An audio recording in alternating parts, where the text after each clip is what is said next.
Cursed, cursed creator! Why did I live? Why in that instant did I not extinguish the spark of existence which you had so wantonly bestowed? No! Do not be frightened. I shall not harm you. When night came, I wandered in a wood, no longer restrained by the fear of discovery.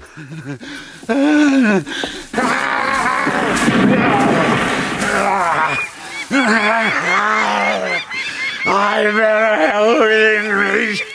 Listen, listen, mankind! I declare everlasting war against your species, and most of all, against him who formed me and sent me forth to this insupportable misery. Frankenstein! Frankenstein! I will spread havoc!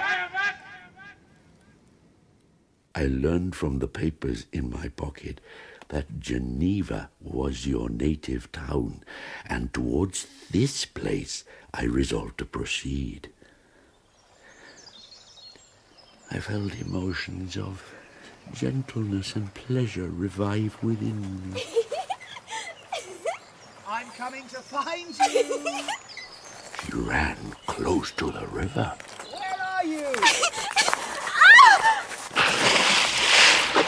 Where are you? Help! Help! Hold on! Help! I have you.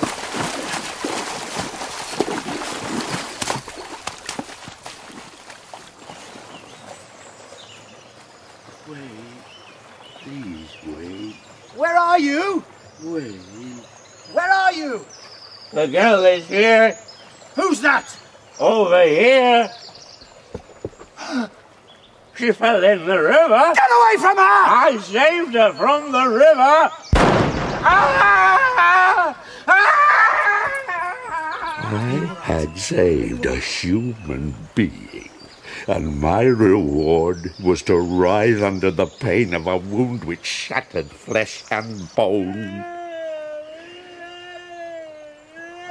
After some weeks my wound healed and I continued my journey. It was evening when I arrived at Geneva, and I retired to a hiding place in a thicket in a field, slept, and was awoken by the approach of another child. A beautiful child.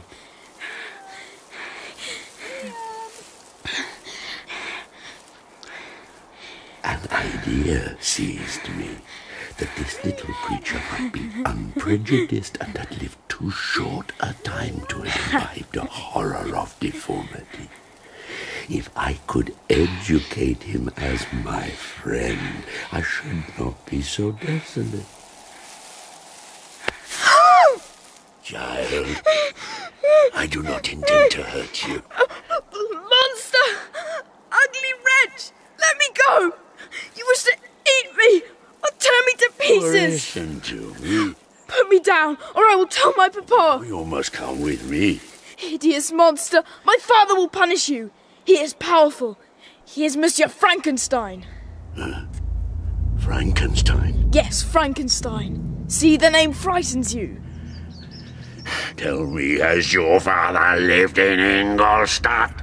No, that is my elder brother, Victor. He will punish you as...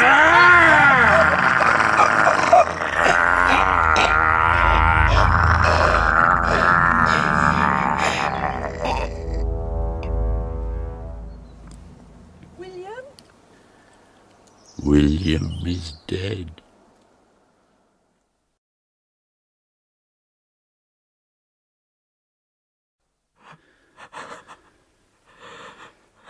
And the locket. Locket? Around his neck. Oh, that. You took it from his neck and secreted it with Justine, thus incriminating... Justine? Was that her name? Yes, Justine, our beloved adopted sister. I did not know her name or her origins. You did not? She did hang for it. Yes. 2 of your family. 2 of my family, if truth be told. Your family? If I have a name, it can only be Frankenstein. You are my father. The locket, it contained the portrait of a most lovely, benign woman. Another Frankenstein? My mother. She would not have looked so benignly upon me, or you, had she known what you have done. Leaving the body of William, I took the locket, entered a barn which appeared to be empty. But a young woman slept there, named Justine, it would seem, not so beautiful as your mother, but smiling in her sleep. Here, I thought, is one of those joy-imparting smiles bestowed on all but me. I bent over her sleeping form. Awake, fairest, thy lover is near. He who would give his life but to obtain one look of affection from thine eyes. Oh, my beloved, awake. A fiendish thought stirred within me. She shall suffer. I murdered because I am forever robbed of all that she could give me. She shall atone. I bent over and slipped the locket into a pocket of her dress. I held my breath, then fled.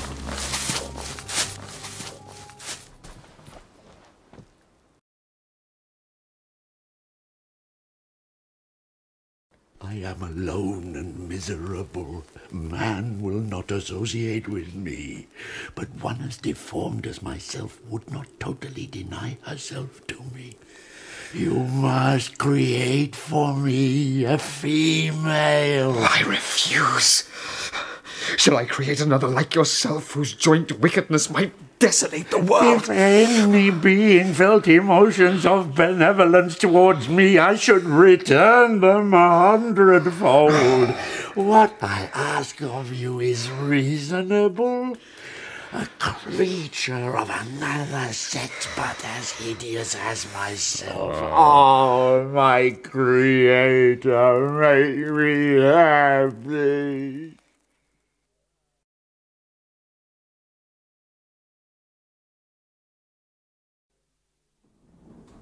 Mr. Walton. Yes? Do I disgust you? No. No. Please proceed. The creature moved me. I felt there was some justice in his argument. Yes. Yes. I think there was. His tale and the feelings he expressed proved him to be a creature of fine sensations, and did not I, as his maker, owe him the portion of happiness that it was in my power to bestow?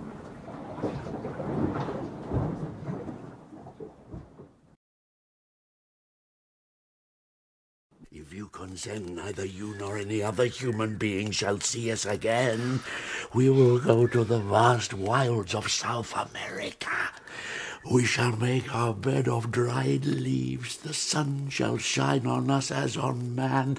I see some compassion in your eyes. How could you, who long for the love and sympathy of man, persevere in this exile? You will return and again seek our kindness, and again you will meet with our detestation. Again your evil passions will be renewed, and you will have a companion to aid you in destruction.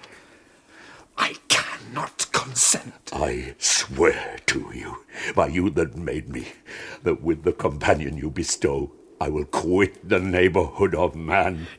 My life will flow quietly away, and in my dying moments I will not curse my Maker. No.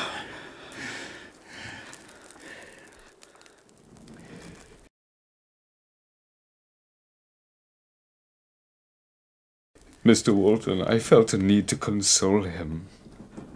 But when I looked upon him, when I saw the filthy mass that moved and talked, my heart sickened. I cannot truly imagine how he might appear. I had meant him to be beautiful.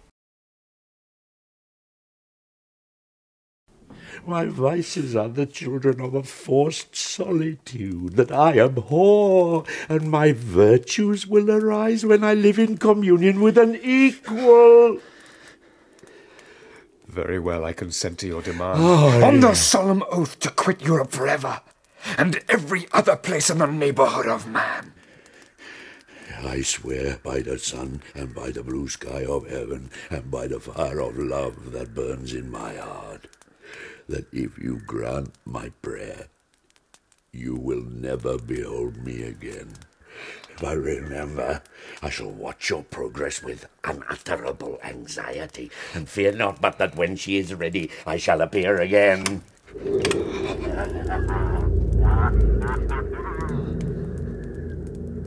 O stars and clouds and winds, crush sensation and memory. Let me become as naught.